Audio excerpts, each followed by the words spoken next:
I'm very happy to be talking to you I'm happy to be talking to you. about your hyperfixation, which is also one of my hyperfixations, Stardew Valley. Yeah. Yeah, and for people who don't know, Stardew Valley is a video game. I would call it a combo dating sim, farm sim, dungeon crawler. It's like a farm RPG. I don't know. It's the only video game I play, but I play it a lot. Yeah.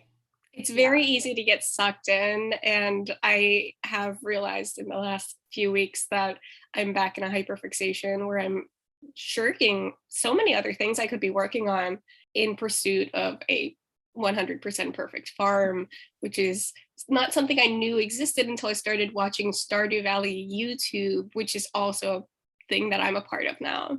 Thank you. Yeah. Whenever I see like a beautiful farm decorated, I'm always super jealous. But then whenever Right. it comes time to like focus on decorating my farm within Stardew, I'm just like, no. I Right. I'm gotta like, go. why would I focus on this when I could do everything else in the game? Right. I gotta kill some ghosts, which is not a I've thing. got to hunt down my love interest and give them whatever their favorite item is. Yes. Sometimes that item is very hard to come by, so you have to go to the depths of the mines to get it. Yes, because that is how there are romanceable characters in Stardew Valley, and how do you get people to like you? You give them things, and if you give them Can I enough, tell you, Ariel, so my Stardew hyperfixation is born of Harvest Moon. Do you know what Harvest Moon is? no, what is Harvest Moon? Harvest Moon is it's a very, very similar farming RPG with the same like dateable character style. Same, you go into town and there's like little events that happen. It's Mhm.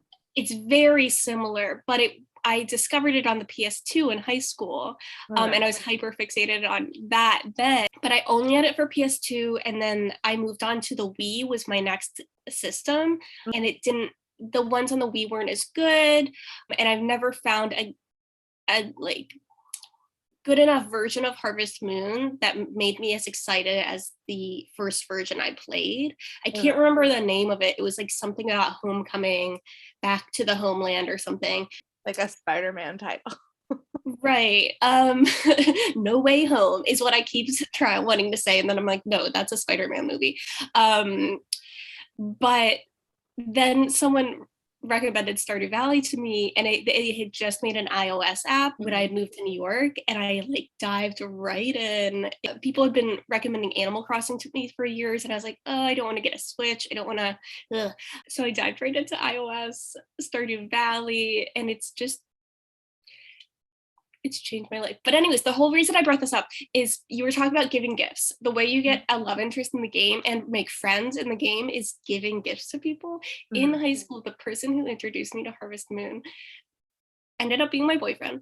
But when we started talking to each other, being friends, the only interaction I had with him was he would come to my all girls school from his all boys school once a week for like Italian class. And I would bring him like baked goods from my home. And I'd see him, we'd pass each other in the halls, and I'd be like, I brought you a cosmic brownie today. Like,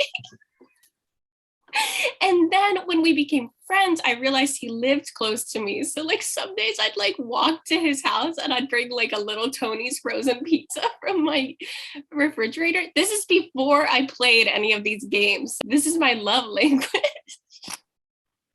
I mean, if somebody wants to bake me things, it would also be great. Yeah.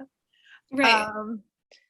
Yeah, that's interesting. So then you got so funny that you were like this, but you preceded the video games with like, oh, how you get people to like you is you give them things, Right. and sometimes it works. It you did know? work.